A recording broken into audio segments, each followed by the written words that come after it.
ఇంకా బస్తర్లోనూ ఇక్కడంతా ఇంకా మనకి చిల్లంగి అని చేస్తారంట. ఎప్పుడు చిన్నప్పుడు ఇప్పుడు నేను తులసి నవలు చదివాను, కానీ బస్తర్ నుంచి దార్కా వచ్చాడు, కాద్రా వచ్చాడు. నవల్స్లో బాగుంటుంది, కానీ నిజంగా అంటే ఎందుకో ప్రత్యేకించి పోలీస్ శాఖ అధికారులు నా దృష్టికి తీసుకొచ్చారు, ఎస్పీ గారు నా దృష్టికి తీసుకొచ్చారు, ఎస్పీ గారు డిఎస్పీ గారు ఇద్దరు. అంటే అరకు పరిసర ప్రాంతాల్లో ఇప్పటికీ చాలా మంది చెడుపు, చిల్లంగి మరియు చేతబడి వంటి మూఢనమ్మకాలని ఉన్నాయి. దానివల్ల పొరపాటున మానసికంగా మన ఇంట్లో బాగలేకపోతే, ఒకరికి ఎవరికైనా మానసిక వ్యాధి ఏదైనా వస్తే మనకు పడని శత్రువు ఎవడన్నా చిల్లంగి చేశాడు, చేతబడి చేశాడు అని చెప్పి కొట్టి చంపేయటం, ఇలాంటి చేయటం దాదాపు గత కొన్ని సంవత్సరాలుగా 9 మందిని చంపేశారనేది ఒక రికార్డు పోలీస్ శాఖ అధికారులు పెట్టారు. సో వారి విజ్ఞాపన, వారి విన్నపం ఏంటంటే, ఎట్టి పరిస్థితుల్లో మీరు దయచేసి దీని అలా మూఢనమ్మకాల వైపు వెళ్ళకండి. ఏదైనా బాగలేకపోతే ఎందుకు బాగలేదు అని దృష్టిలో పెట్టుకొని అట్లా ఆలోచించమని, అందుకని దీనికోసం ప్రత్యేకించి వికాస్ అనే ఒక కార్యక్రమం ప్రారంభించారు.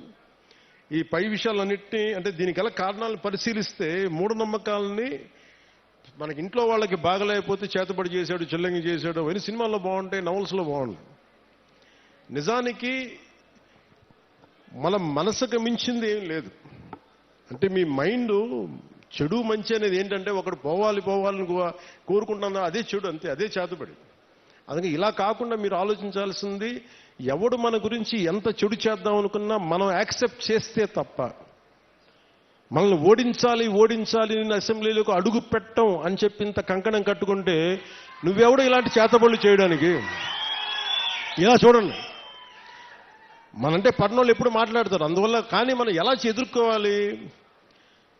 కూర్చొని కొట్టడాలు ఇవన్నీ కాదు. బలంగా, మన మనసు బలంగా ఉంటే ఏది పనిచేయదు, మనకి ఏది దుష్టశక్తి మన మీద పనిచేయదు. ఎందుకంటే ఒక్కసారి ఇలాంటి మూఢ విశ్వాసాలని నేను కూర్చోబెట్టి వెంటనే తీసేయమని కష్టం, నేను అర్థం చేసుకోగలను. కానీ వీటికి మించి మీరు ఆలోచించాల్సిందిగా, ముఖ్యంగా యువతకి, ఆడపడుచులకి, మహిళలకి చెప్తున్నా. ఒక తరం అది నమ్మారు, ముందుకు వెళ్ళిపోయారు. తులసి నవల్స్ లాగా బస్తర్ అడవుల నుంచి ఒకరు కొంతమంది వస్తారు, ఇలా చేశారు. ఇవన్నీ పాతకాలం, అన్నీ అయిపోయినాయి. మీకు ఎవరైనా సరే చెడు చెయ్యాలనుకున్నోడు కూడా మనకి ఎవడు చెడు చేయలేడు. మనం బలంగా ఉంటే మనం ఏదైనా ఎదుర్కోగలం. అందుకని ప్రత్యేకించి వీళ్ళెవరో మనకి చెడు చేశారు, చేతబడి చేశారు, చిల్లంగి చేశారు, వీటికి లోను కాకుండా, ఉద్రేకాలకి లోను కాకుండా, చట్టాన్ని మీ చేతుల్లోకి తీసుకోకుండా, ఇలాంటి జరగకుండా మీరు చూసుకోవాలి మనస్ఫూర్తిగా నేను మీకు కోరుకుంటా ఉన్నాను. అందుకని వీటన్నిటిని దృష్టిలో పెట్టుకొని అవగాహన కార్యక్రమం, వికాస్ అనే కార్యక్రమాన్ని శ్రీకారం చుట్టారు ఉన్నత పోలీసు అధికారులు. దీంట్లో భాగంగా జిల్లాలోని పోలీసు, రెవెన్యూ, వైద్య, ట్రైబల్ డిపార్ట్మెంట్ మరియు వివిధ రకాల సంస్థలు సంయుక్తంగా గ్రామాల్లో పర్యటించి ఇలాంటి చిల్లంగి కావచ్చు, ఇలాంటి చేతబడుల మీద కావచ్చు అవగాహన కల్పిస్తూ, ఎవరికైనా సరే అనారోగ్య సమస్యలు ఉన్నా, మానసికంగా ఎటువంటి సమస్యలు, దానికి కారణం చిల్లంగి ఇటువంటి చేతబడులే కాదు, వారి యొక్క సమస్యకి పరిష్కార మార్గం హాస్పిటల్స్లో ఉంటుంది. లేదంటే ఏమున్నాయని చెప్పి వాటిని నిజంగా మనం కొంచెం లాజికల్గా ఆలోచించి మెడికల్ పాయింట్ ఆఫ్ వ్యూలో దాన్ని కరెక్ట్ చేయాలని మనస్ఫూర్తిగా పోలీస్ శాఖలు కోరుకున్నాను. మేము ఆంధ్రప్రదేశ్ ప్రభుత్వం, కూటమి ప్రభుత్వం నుంచి మేము కోరుకుంటా ఉన్నాం. అందుకని మీ అందరూ సహకరించి చట్టాలను దయచేసి చేతుల్లో తీసుకోకండి. గంజాయి పంటను మట్టుకు దయచేసి ఎట్టి పరిస్థితుల్లో కూడా మీరు పెంచకండి. ఎవరన్నా ఉంటే కూడా పోలీసు అధికారులకి మీరు ఇన్ఫర్మేషన్ ఇవ్వండి.